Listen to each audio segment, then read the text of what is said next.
شیطان گناہ کرواتا ہے تو یہ جو گناہ کروانے کا طریقہ ہے وہ کون سا یوز کرتا ہے، وہ کون سی چیزیں جو اس کی معاون ہوتی ہیں، اور ہم کیسے مطلب اس سے بچ سکتے ہیں؟ بہت سارے جال ہیں جن کے ذریعے شیطان انسان کو پھنساتا ہے۔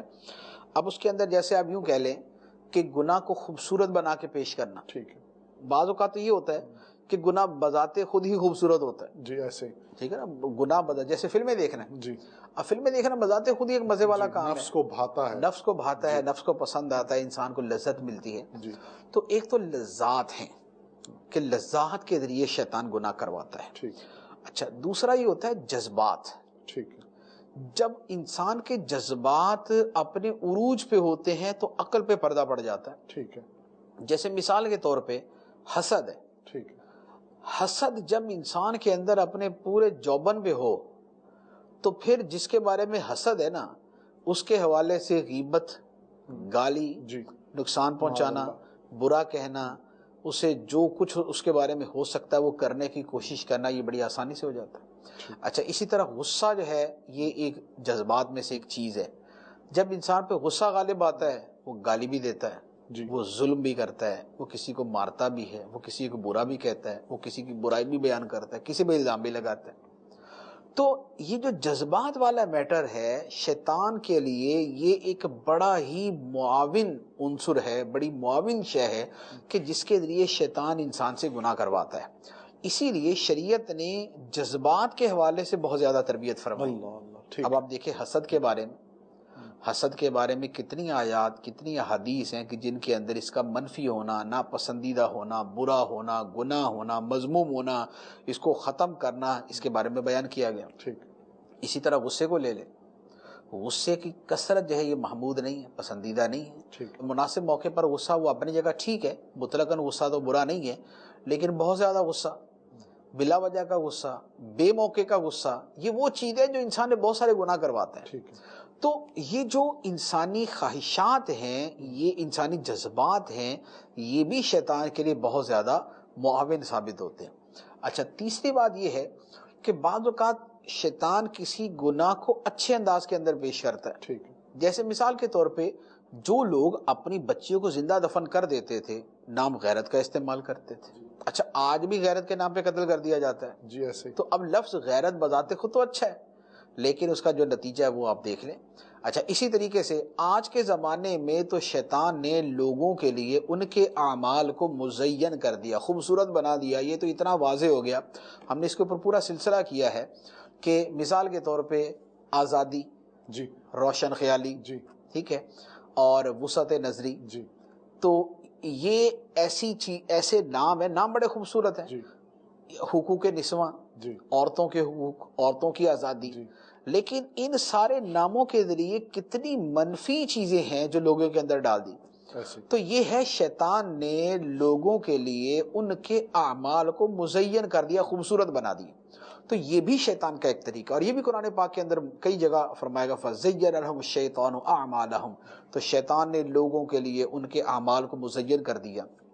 ایون کہ عقیدے کے معاملے میں یہ ہوتا ہے، جو بت پرست ہیں وہ اپنے عقائد کو کتنا خوبصورت سمجھتے ہیں جی کہ ہم جناب پیسہ جو ہے نا اس بت سے مانگتے ہیں، تو قہر سے پناہ اس بت سے مانگتے ہیں، تو تعلیم اس بت سے مانگتے ہیں۔ تو انہوں نے بڑا خوبصورت بنایا ہوا، بڑا ان کو بنا سوار کے وہ رکھتے ہیں، اور لوگوں کی نظر میں بڑا اس کو خوبصورت بنا کے پیش بھی کرتے ہیں، سارا کچھ کرتے ہیں۔ تو یہ کیا ہے؟ شیطان نے ان کے لیے ان کے اعمال کو مزین کر دیا۔ اچھا، شیطان کے لیے پھر ایک بہت معاون چیز یہ بھی ہے کہ انسان کو موت بھلا دے اور لمبی امیدیں دلا دے۔ اللہ اللہ، ٹھیک ہے، تو اب کیا ہوتا ہے کہ لمبی امیدیں جو ہیں یہ انسان کو تباہ کر دیتی ہیں، کیونکہ موت یاد رہے تو آدمی بہت سارے گناہوں سے بچ جاتا ہے۔ موت یاد ہو تو آدمی ظلم سے بچتا ہے، موت یاد ہو تو آدمی نیک اعمال کی طرف آتا ہے، موت یاد ہو تو آدمی اس کی تیاری کی کوشش کرتا ہے، موت یاد ہو تو انسان جو ہے وہ بھلائی کے کام کرتا ہے۔ لیکن شیطان انسان کو موت بھلا دیتا ہے، ٹھیک ہے، اور اسے لمبے لمبے منصوبے سجھا دیتا ہے۔ جی ایسے، اب وہ لمبے لمبے منصوبوں کے چکر میں کہ آج سے 15 سال بعد یہ کرنا ہے، 20 سال بعد یہ کرنا ہے، 25 سال بعد یہ کرنا ہے، وہ ان منصوبوں میں اتنا اس کو محو کر دیتا ہے کہ بس اس کے لیے وہ آخرت کو بھی بھول جاتا ہے، موت کو بھی بھول جاتا ہے، اور نیک اعمال کو بھی بھول جاتا ہے۔ تو یہ جو ہے نا یعدہم ویمنیہم جی کہ شیطان انہیں ترغیبیں دیتا ہے، وعدے دیتا ہے اور ان کو لمبی لمبی امیدیں دلاتا ہے، تو یہ شیطان کے لیے ایک بہت ہی جو ہے وہ ایک معاون چیز ہے لمبی امیدیں دلانا۔ اچھا، اسی طرح کچھ وہ چیزیں ہیں کہ جو عملی طور پہ ہیں اور شیطان کے لیے بڑی فائدہ مند ہے، وہ کیا ہے؟ جیسے شراب ہے، ٹھیک، اللہ، جوا ہے۔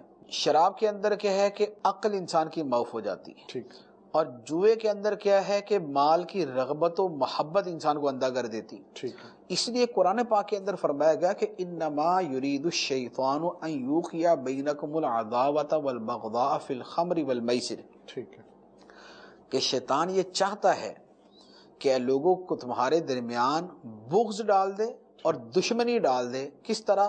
شراب کے ذریعے اور جوئے کے ذریعے۔ اللہ، شراب اور جوئے کے ذریعے کیسے؟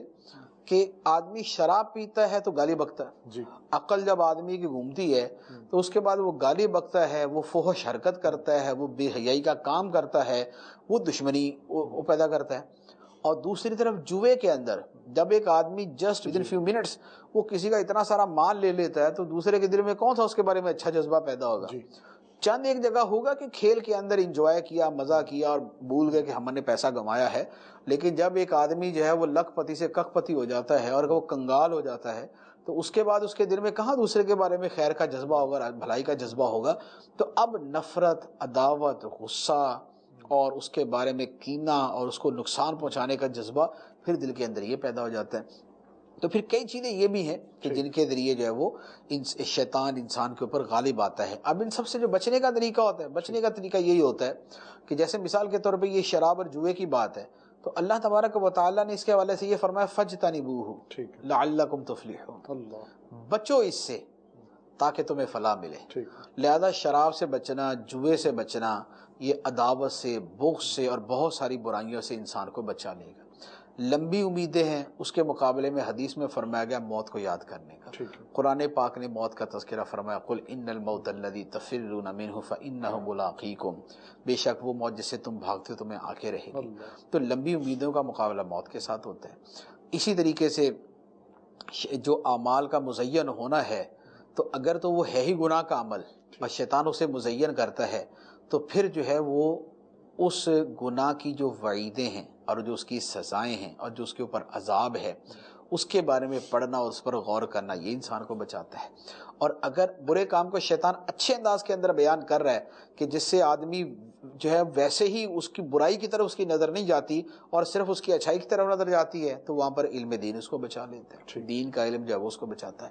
اچھا، خواہشات ہیں، جذبات ہیں، اگر ان کے ذریعے شیطان انسان پہ حملہ کرتا ہے تو پھر اپنی خواہشات کو دبانا وہ روزے کے ذریعے بھی ہو سکتا ہے، وہ خواہشات کے اندر ناجائز خواہشات کو علیحدہ کرنا اور جائز خواہشات کی تحصیل میں کوشش کرنا تاکہ ناجائز خواہشات کے متبادل جائز خواہشات اس کی تسکین کر سکیں اور اس کے تکمیل کر سکیں۔ پھر جائز خواہشات کے اندر کچھ نہ کچھ کمی کرنا تاکہ جائز خواہشات کی کمی جو ہے وہ ناجائز خواہشات کی کمی کی طرف اس کو لے کے جائے۔ جیسے روزے کے اندر یہ حکمت ہے کہ روزے کے اندر ہمارے لیے جو عام دنوں کے اندر حلال کھانا ہے، حلال پانی ہے اور جو حلال ازدواجی معاملات ہیں روزے کی حالت کے اندر وہ بھی ہمارے اوپر حرام کر دیے گئے تاکہ ہمیں عادت ہو اور ہمارے اندر یہ جو سیلف کنٹرول ہے اور یہ قوت ہمارے اندر پیدا ہو کہ ہم اپنے جذبات پہ، اپنی خواہشات پہ، حلال چیزوں کے اعتبار سے بھی ہم اپنے اوپر قابو پا سکیں تاکہ حرام سے بچنا ہمارے لیے آسان ہو۔